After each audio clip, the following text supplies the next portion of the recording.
This is the 64GB Steam Deck.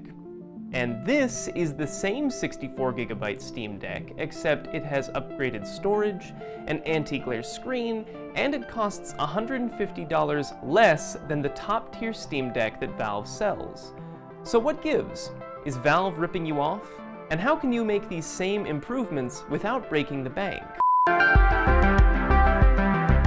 Valve's Steam Deck comes in 64, 256, and 512GB storage tiers separated by about $125 each.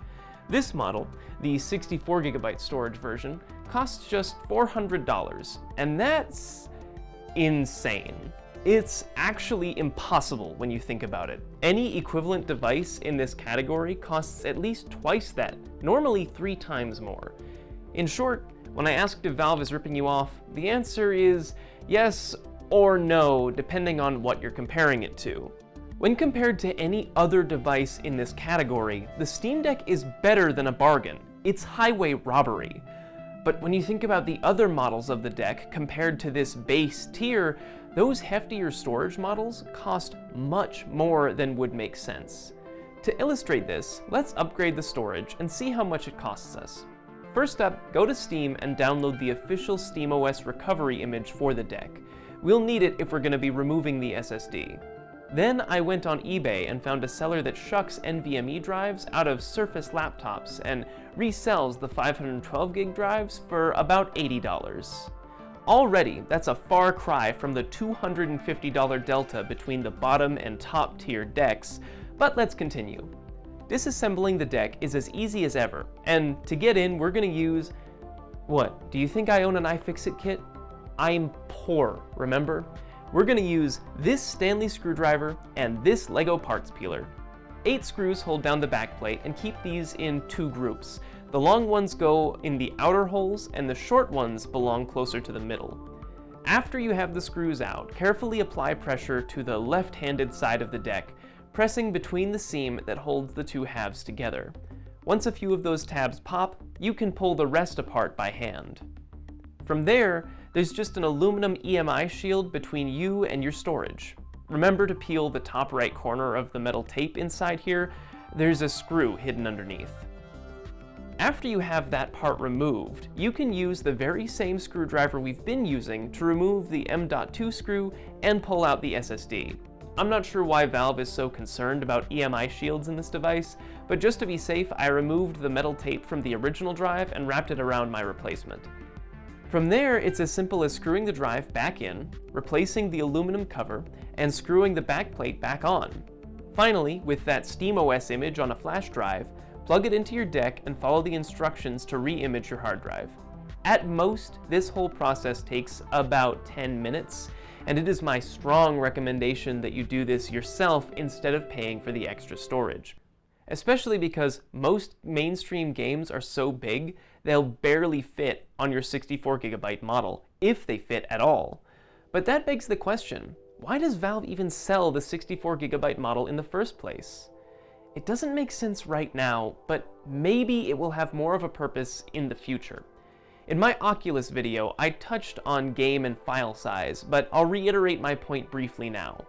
One of the benefits of reducing game quality to run it on mobile hardware like the Quest 2, or in this case, the Deck, is that when you don't have to use high-resolution textures, you can omit those from certain versions of your game. I think that Valve should take its Steam Deck Verified program one step farther and provide Steam Deck versions of games for deck owners. Games like Elden Ring, except with the HD textures removed since you won't be able to use them anyway. That would severely reduce game sizes for deck owners and make this 64GB model stretch much farther for those who wish to stick to the base tier and don't want to risk upgrading it, since Valve's own teardown video warns users against it.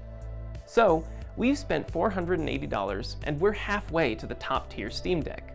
Besides the carrying case with white insides instead of black, the only other physical difference between the base and boosted versions of the deck is that the 512GB version also has an anti-glare screen. Now, this probably isn't the biggest deal to everyone, but I happen to live somewhere that gets very bright outside, and I happen to play kinda dark games, So how about we try and match that anti-glare screen too? After doing some research, the best option I could find was this screen protector from Brotect in Germany. They have an Amazon store, and while the estimated shipping time says it'll take 4 to 6 weeks to show up, my experience, and that of other buyers, was closer to about 1 to 2 weeks. Applying it is a pretty finicky process, but you get 2 for your money in case you mess one of them up. I don't have a 512GB deck here to do a side-by-side with, but look at this outdoor comparison between the normal screen and the Brotect one. I think it speaks for itself. I know Valve had to find ways to make this option look more appealing. It is almost a certainty that they're taking a loss on the hardware sales for this device, so marking up the higher-end models to get closer to breaking even does make sense. But it's also nice to know that, as a consumer, basically all of the upgrades Valve offers for $250 can be had for just $100. And they're pretty easy for anyone, even me. I swear, next time I will be talking about gaming on the deck. It's just taken me a really long time to finalize my thoughts on this thing.